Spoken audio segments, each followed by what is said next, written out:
um amigo meu, mas é amigo de longuíssima data, seu Dudu Neto. A gente se fala sempre, mas a gente estava mais distante, que o Dudu mora no Rio, eu morava lá, vim para São Paulo.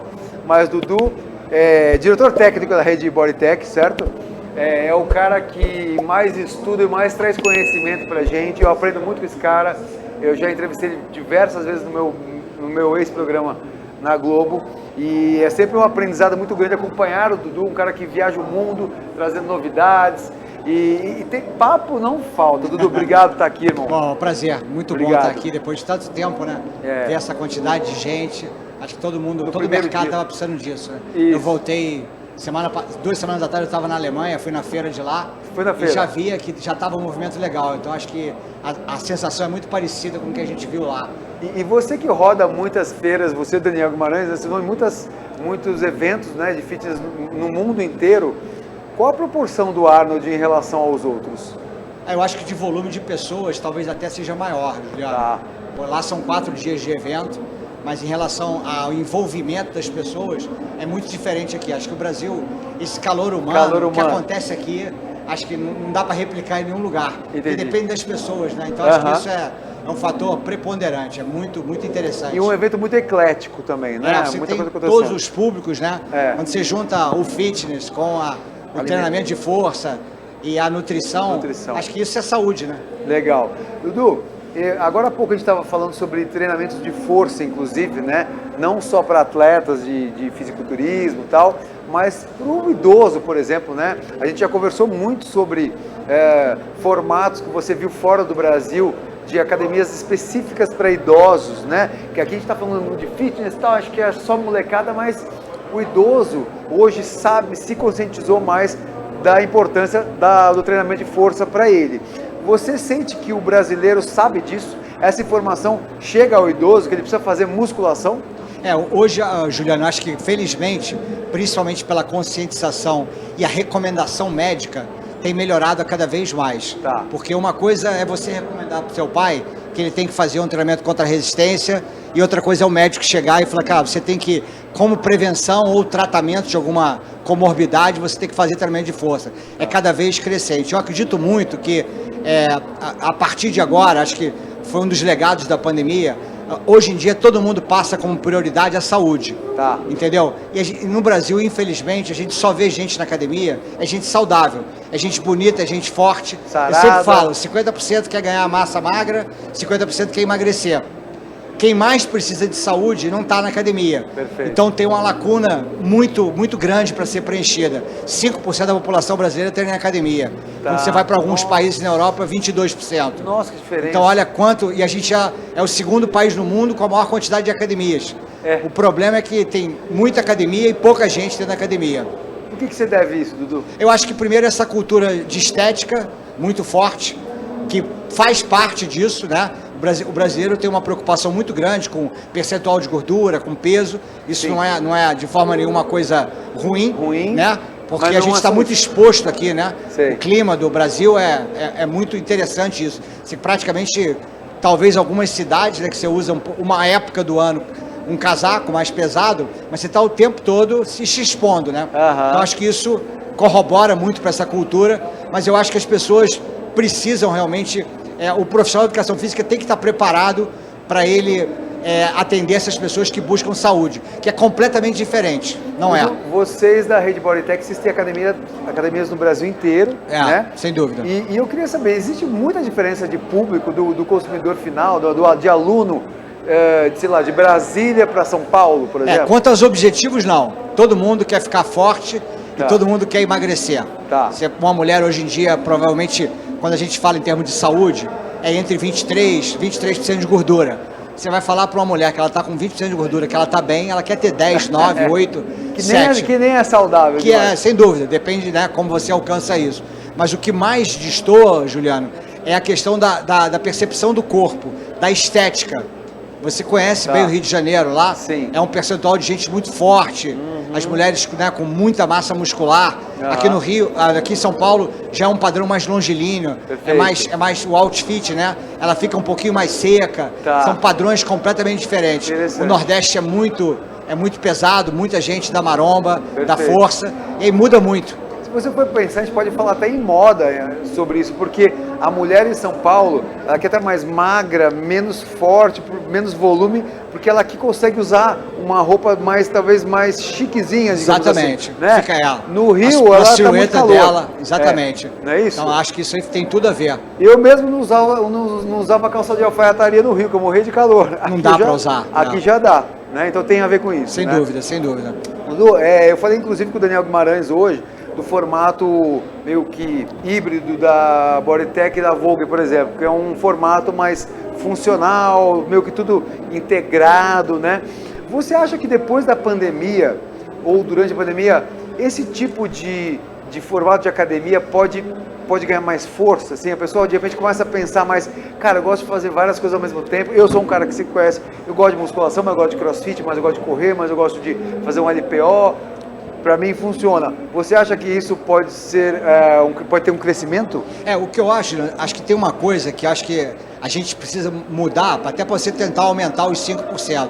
É que quando eu falo para musculação para uma pessoa de forma geral, ela vê a musculação, a primeira coisa que vem na cabeça dela, o que é? Uma coisa chata, monótona, que é 3 séries de 10. Tá. E a gente tem que entender que essa musculação de 20, 30 anos atrás, não é a musculação de hoje em dia, porque a musculação de hoje em dia é aquela que você está falando, é o híbrido, é o movimento, cada dia você treina de um jeito diferente, não é o mesmo padrão de movimento, então isso tudo...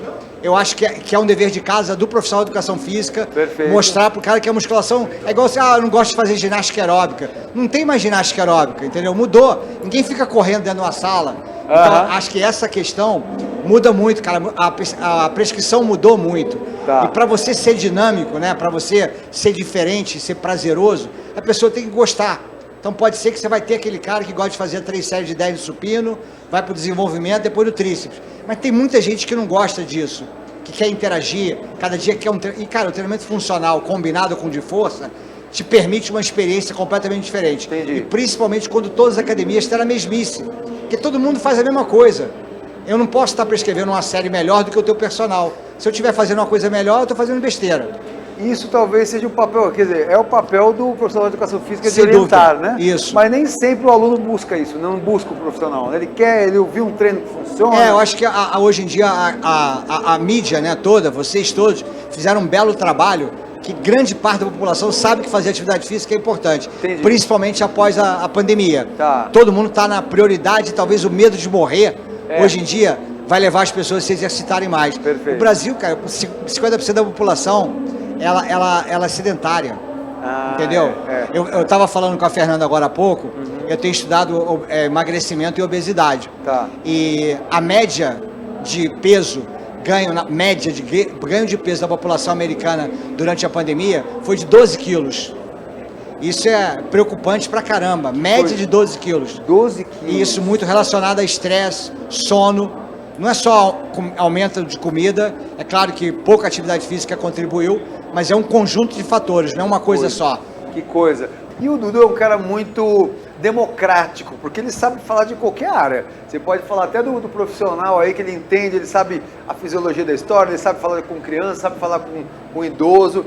E no bastidor aqui eu estava contando para ele que meus filhos estão jogando futebol profissional e eu sou o maior perna de pau da vida. Eu trabalhei com esporte na TV a vida inteira, mas nunca trabalhei com futebol. E aí o treinador dos meus filhos falou assim, cara, sabe por que eles estão se dando bem? Porque eles gostam de treinar, né? Eles treinaram a vida inteira comigo, 10 anos ali morando comigo, eles treinaram comigo. E uma coisa que o Dudu sempre falou, sempre desmistificou, né, Dudu? Que o treino para criança, para adolescente, não pode treinar, senão vai ficar mais baixo, criança não pode treinar, tal. E o Dudu sempre esteve à frente e falou assim, não, gente, tá entendendo? Não pode ficar obeso, ficar no celular o tempo inteiro, né, Dudu? Acho que depende da intensidade, a carga, né? Você não pode ter um garoto na idade dos teus filhos naquela época, você pensar em hipertrofia, mas fazer exercício com o próprio peso corporal, eu sempre falo, pai sedentário, filho sedentário. Perfeito. Acho que o exemplo que você deu para eles, aí ele vai trazer como fruto aí pro resto da vida dele.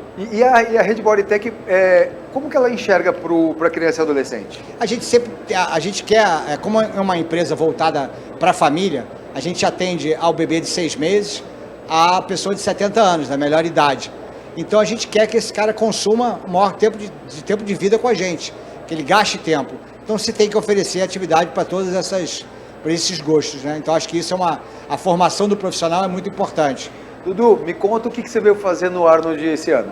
Eu estou responsável pela gestão de um curso de gestão de academias, que na verdade é preparar o mercado, né, para esse novo ambiente. A gente sofreu muito, como vários outros mercados, 2 anos praticamente fechado, né, loucura, perda de receita muito grande.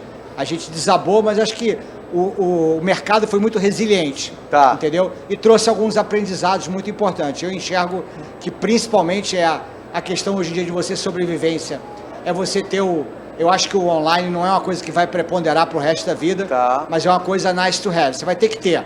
Entendi. Você experimentou que dá para treinar no online, sim, mas não dá para comparar o online com o presencial. Então, talvez para aquela pessoa que treinasse 3 vezes a semana, ou que se afastasse, ou que viajasse, e de repente não gostaria de voltar a treinar, ele dá para manter. Então acho que tem que ver esse como um copo cheio, entendeu? Perfeito. Mas eu acho que a pessoa, você não vai perder o evento daqui, né? Quantas coisas a gente fez na live, mas, cara, tá todo mundo sedento por ver pessoas, por interagir. Eu sempre falo que o nosso mercado não é um mercado de dumbbell, de equipamento, é de pessoas. São pessoas cuidando de pessoas. Aliás, o quanto importa a qualidade do equipamento para um resultado hoje? O quanto que ele, de 0 a 100, né? Se a gente pensar o tipo de treinamento, alimentação e o equipamento, assim, o que ele importa nessa hora? Eu acho que qual é a grande vantagem? A indústria, tanto nacional quanto a importada, ela está muito comoditizada. Então, assim, isso é um ótimo. Toda vez que você viajei agora, fui há pouco tempo para a Alemanha. O que você viu de novidade? Pouquíssima novidade. Entendi. Que não é ruim. Entendeu? Não é ruim, porque a gente já tem equipamento. Já chegou numa excelência, quase. A indústria nacional cada vez mais evoluindo. A gente tem uma deficiência muito grande, que é um gap de tecnologia, e hoje em dia a gente enfrenta um problema seríssimo, que é um problema macroeconômico, do dólar. Uma esteira hoje de boa qualidade está custando 120 mil reais. Sim, que loucura. 120. Um equipamento de placa importado, 35, 40 mil reais. Então você não consegue montar uma academia hoje por menos de 2 milhões se você for investir com equipamento importado. Acho que agora é hora das empresas brasileiras, já tem várias trabalhando muito bem, e acho que lá fora tem muita tecnologia embarcada. Mas eu sempre falo, tecnologia para o Brasil tem um problema, que é a parte de manutenção. E para mim, esteira boa é aquela que está funcionando. Lógico. Não é que está quebrada. Lógico. Então, e cada vez mais a tecnologia tem trazido para o cliente, ele quer treinar no aparelho dele. Entendeu? Então, o painel é o menos importante. Todas as informações estão no Apple Watch dele, está no telefone dele. Tudo integrado. O que é importante é a esteira estar ligando. Ele vai apertar o play e vai embora, o start e vai embora. Então acho que isso ajuda bastante. O Dudu, se você puder esse panorama mais genérico, assim, mais geral, né, macro, a gente sempre falou muito dos wearables, né, que estavam entre as principais tendências mundiais e tal. E muita gente começou a falar assim, vai quebrar as academias agora, porque todo mundo comprou equipamento, vai ter em casa, e a pessoa vai treinar em casa, que é uma grande baboseira, né? Que a pessoa pode ter sim o equipamento em casa, né? Mas ela pode treinar em casa também, de vez em quando, mas ela nunca vai abandonar uma academia, certo? Eu acho que se você como profissional, falar que o personal ou a academia, você perder o cliente porque ele optou por treinar em casa, você está com um problema na tua oferta de serviço. Entendi. Porque é claro que assim, a comodidade, a facilidade, né, de você assistir um filme via streaming é muito legal. Mas, cara, você ir ao cinema, você conviver, você ir, né? Eu fui há pouco tempo num show, há muito tempo você não fazia isso. Então, acho que é pessoas, né, cara? Então, acho que é muito importante isso. E esse ambiente, acho que vai ser omnichannel. É que o cliente tem que decidir aonde ele vai treinar, como ele vai treinar e da forma que ele vai treinar. Entendi. Acho que isso é fundamental. Dessas viagens que você fez, Dudu, das últimas e tal, alguma tendência, porque você sempre me trouxe umas...